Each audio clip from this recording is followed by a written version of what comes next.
Hello and welcome to CBA's News in Brief, telling you the latest from the Horn of Africa. My name is Yunis Dekow.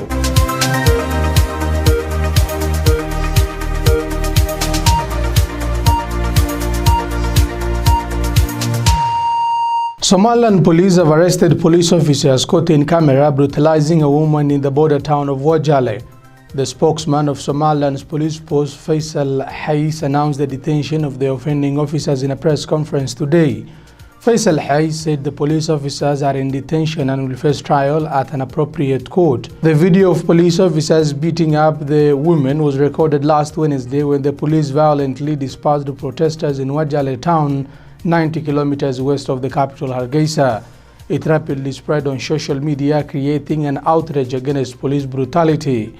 Today, the spokesman of Somaliland's police force, Faisal Hais, announced the detention of police officers caught in the theft beating up a woman in Wajale town. Hais added that the officers were under investigation and will be brought to court. The woman was participating in a protest against the killing of a young man by policemen on Saturday, December the 14th. The family of the killed man was not informed of his death and his body was not found 4 to 3 days. Local sources tell us that when the body was found on Wednesday, a protest erupted in the city center. That is when the footage of the police brutalizing the woman was recorded. Faisal Hais, the police spokesman, said the officer who killed the young woman was taken to custody and had admitted to the murder. He added that the police officer will be charged with murder and appear before court very soon. Somaliland's President Musa Abdi today received the 6 members of the National Electoral Commission at his office. The presidential palace said that President Bihi briefed the Electoral Commission on the challenges facing them and the controversy surrounding the commission members themselves. According to the statement, the President told the Commission members his commitment to expediently remove all the challenges of the poll. The controversial Electoral Commission is one of those roadblocks, according to the Mediation Committee that called for its dismissal. That proposal was accepted by the government and the opposition parties. This also comes a day after he met with the leaders of opposition parties, U'id and Wadani, to break the deadlock over the overdue elections. In a brief statement, the President's office said the leaders discussed the most appropriate and plausible time for holding elections. The Presidency added that opposition leaders and President Bihi discussed the proposal of the Mediation Committee that volunteered to break the prolonged deadlock. According to CBA sources, the President and opposition leaders agreed to implement the proposal of the Mediation Committee, starting with the dismissal of the current Electoral Commission. The President of Puntland State of Somalia, Said Abdullahi Dani, received a high-level delegation from the United Nations at the Presidential Palace in Garowe City. The President received the Deputy Special Representative of the UN Secretary General for Somalia, Adam Abdul Mula, has held a meeting with the President and some of his cabinet ministers discussing a wide range of issues, including humanitarian. Abdul Mula tweeted, "My visit to Puntland today confirms what I have been discussing with other leaders in Somalia on humanitarian development and peace-building efforts." End of quote.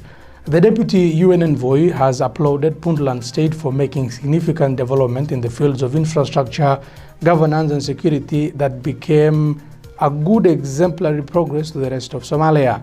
President Said Abdullahi Dani, on the other hand, praised the United Nations' imperative work in Puntland and recommended that humanitarian operations be based on the needs of the local community who have been hit by floods and droughts. Then he reaffirmed that his government is committed to implementing the multi-party system in Puntland, whose foundations were laid down after the appointment last August of an interim 9-member electoral commission. US-trained Somali Special Forces (DANAB) have recaptured 3 key villages in Lower Juba from members of the Al-Shabaab militia. The elite troops launched a premeditated offensive to recover Abdudore, Brehani and Hadwayne villages which had been under Al-Shabaab rule.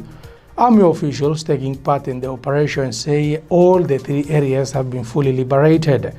Past attempts to seize territory in the region from the group have been unsuccessful, as soldiers almost and always find it hard to hold into areas they capture from the group. The Somali National Army have also repulsed an Al-Shabaab attack on their base in Gufgadood in Bai region, southwest state of Somalia. Sources said at least 10 soldiers and an unknown number of militants were killed in the attack, which happened at just 30 kilometers west of Baidoa town, the interim administrative capital of southwest state of Somalia.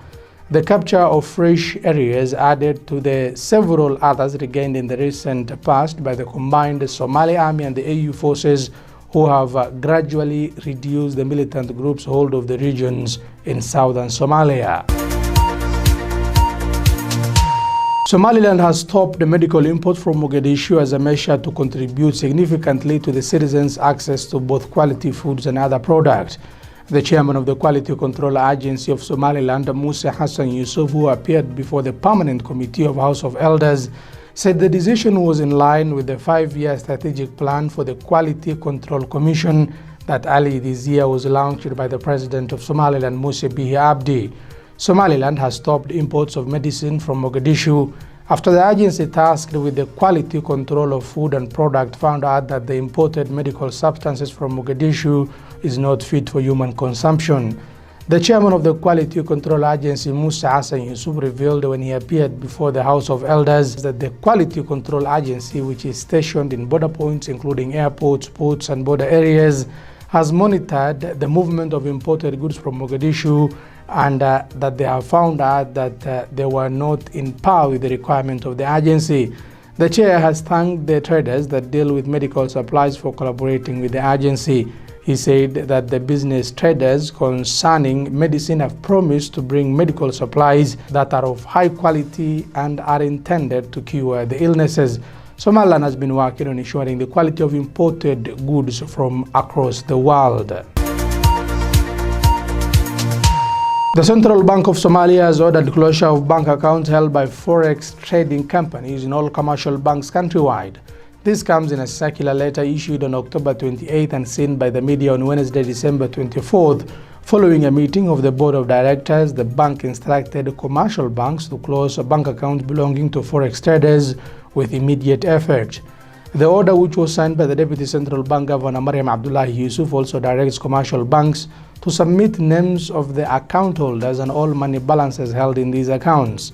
The order now deals a blow to the booming forex trade in the country. Several forex trading companies have opened in Somalia's main cities in the last few months, attracting Somalis to the forex business.